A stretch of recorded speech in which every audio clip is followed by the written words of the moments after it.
memberi teladan bagi semua. Kaisar Wu mengeluarkan dekrit. Semangat prajurit keluarga Su yang tersisa meningkat pesat, dan mereka bergegas maju tanpa rasa takut. 800 tentara yang dihadapi belum pernah melihat pemandangan seperti itu sebelumnya, dan mereka segera dibubarkan serta dikalahkan. Hanya dalam waktu setengah jam, sebagian besar pemberontak tewas atau terluka, dan sisanya berlutut untuk menyerah. Su Fengling secara pribadi menangkap Li Xuan, mengikatnya, dan membawanya ke hadapan Kaisar Wu. "Bagus," seru Kaisar Wu dengan gembira, memandang Su Fengling. "Saya dapat dipercaya. Hadiah apa yang Anda inginkan? Emas dan perhiasan, baju besi dan pedang, ladang subur dan rumah besar, tanyakan saja." Su Fengling sudah membuat rencana dalam pikirannya. Dia berlutut di tanah dan menggelengkan kepalanya. "Yang mulia, saya tidak menginginkan hadiah apapun." Kaisar Wu terkejut. "Oh, lalu apa yang kamu inginkan?" Mata Su Fengling memerah. 18 jenderal keluarga Su yang melindungi negara telah menjaga perbatasan utara selama bertahun-tahun, setia dan berdedikasi, dan telah melakukan eksploitasi militer yang besar. Tetapi mereka dirugikan oleh pengkhianat dan mati di medan perang, dan hanya 1000 sisa pasukan keluarga Su yang tersisa. Dia melanjutkan dengan tegas, "Saat ini, banyak orang yang memfitnah tentara keluarga Su dan menganggap itu tentara keluarga Su hanya sebatas nama. Saya bersedia memimpin 1000 sisa untuk berperang melawan orang barbar utara, menghilangkan rasa malu, dan memulihkan reputasi keluarga Su." Kata-kata ini nyaring dan kuat, bergema di aula. Banyak menteri memberikan apresiasi. Ayah yang baik akan memiliki anak perempuan yang baik. Jika Jenderal Su mengetahui bahwa cucunya sangat pemberani, dia pasti akan sangat senang. Setelah beberapa saat, beberapa jenderal angkat bicara. "Yang mulia, orang-orang barbar utara menyerbu dan menindas Xia Agung kita. Keluarga Su memiliki prestise yang sangat tinggi di ketentaraan. Jika Su Fengling pergi ke medan perang secara langsung, moral agung kita Xiamen akan sangat terdorong. Semua wanita di Xia Agung kita sangat berani dan berani melawan musuh. Jika berita ini menyebar, pria pasti tidak akan puas dan bergabung dengan tentara untuk mengabdi pada negara," seru seorang jenderal.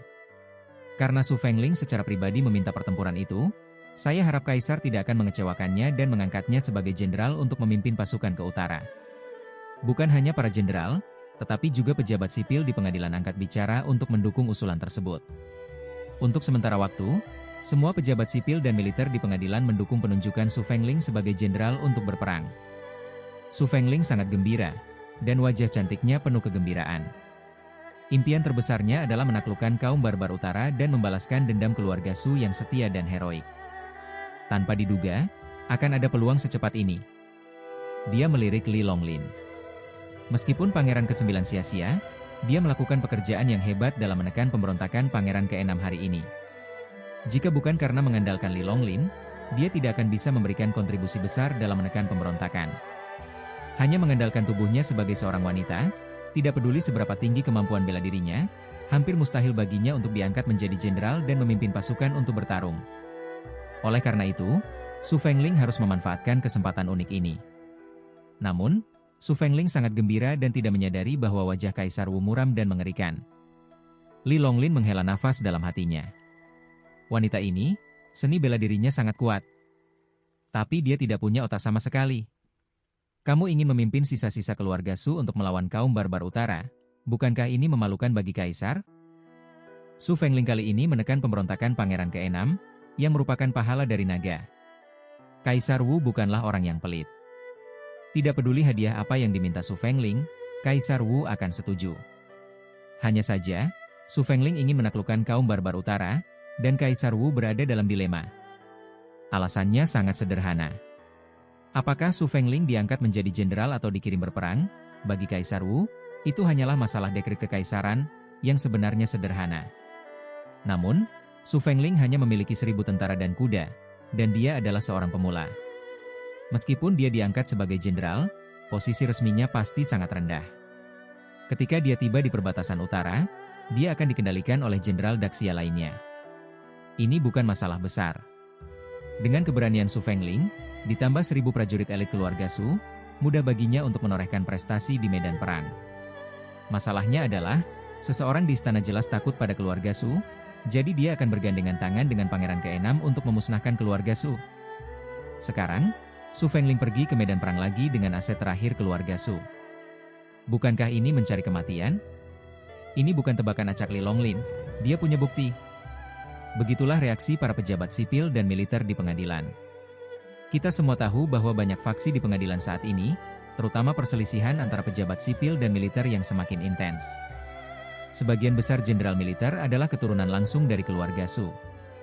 Mereka mendukung Su Fengling untuk pergi ke medan perang, dan itu bisa dimengerti. Namun, pejabat sipil juga mendukung Su Fengling, dan ini sangat menarik. Selain itu, ada hal lain. Itulah prestise keluarga Su di ketentaraan. Jika Su Fengling pergi ke medan perang dan terbunuh, garis keturunan terakhir keluarga Su akan terputus. Saya khawatir akan terjadi pemberontakan di tentara. Pada saat itu, orang barbar utara akan langsung menyerang, dan Daxia akan dihabisi. Jelas sekali, Kaisar Wu sangat ragu-ragu karena mengetahui hal ini. Karena Kaisar Wu tidak bisa membiarkan Su Fengling memimpin prajurit yang tersisa ke medan perang dan mati sia-sia. Kemudian dia hanya bisa menolak Su Fengling dan berusaha mempertahankan dia dan ribuan tentara yang tersisa di ibu kota. Faktanya, jalan ini tidak layak. Su Fengling tidak peduli. Kuncinya terletak pada 1000 sisa prajurit. Bagaimana saya bisa membiarkan orang lain mendengkur di samping tempat tidur saya? Sekarang setelah semua pengawal kekaisaran keluar, ibu kota Daxia sangat kosong. Pangeran ke-6 berani memberontak dengan bantuan 800 tentara yang tewas. Jika 1000 sisa tentara keluarga Su dimanfaatkan oleh orang lain, dinasti akan berubah dalam sekejap. Dengan kata lain, bagi Kaisar Wu, pilihan terbaik adalah memberi penghargaan besar kepada Su Fengling dan sisa prajurit keluarga Su, lalu memecat mereka dan membiarkan mereka kembali ke ladang, untuk menghilangkan masalah di masa depan.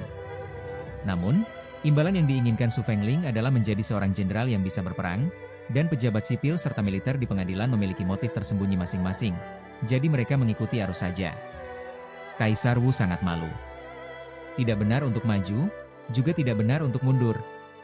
Melihat Kaisar Wu ragu-ragu untuk berbicara, Su Fengling berpikir bahwa dia tidak mau mengangkatnya sebagai jenderal, jadi dia berlutut.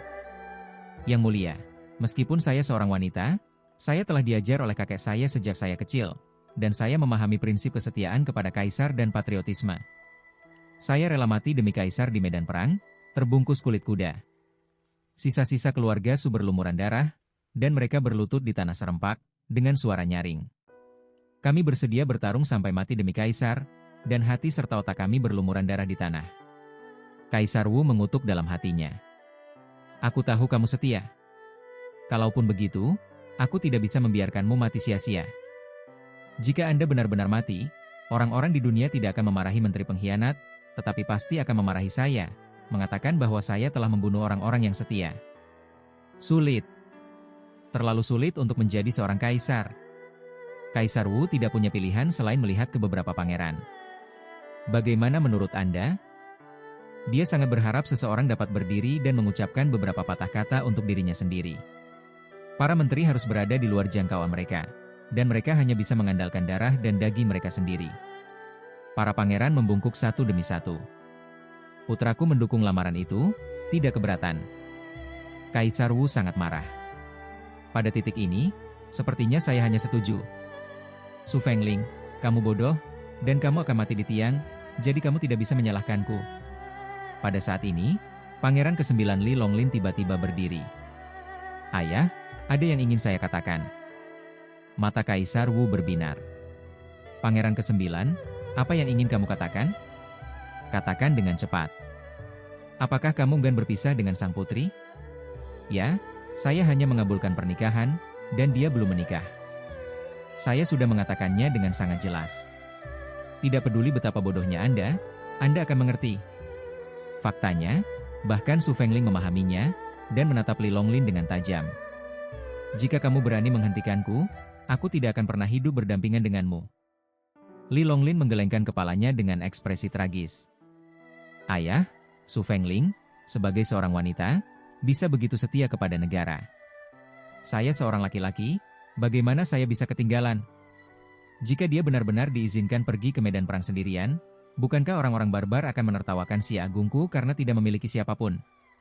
Saya bersedia pergi ke perbatasan utara bersama Su Fengling dan memberi contoh bagi orang-orang di dunia.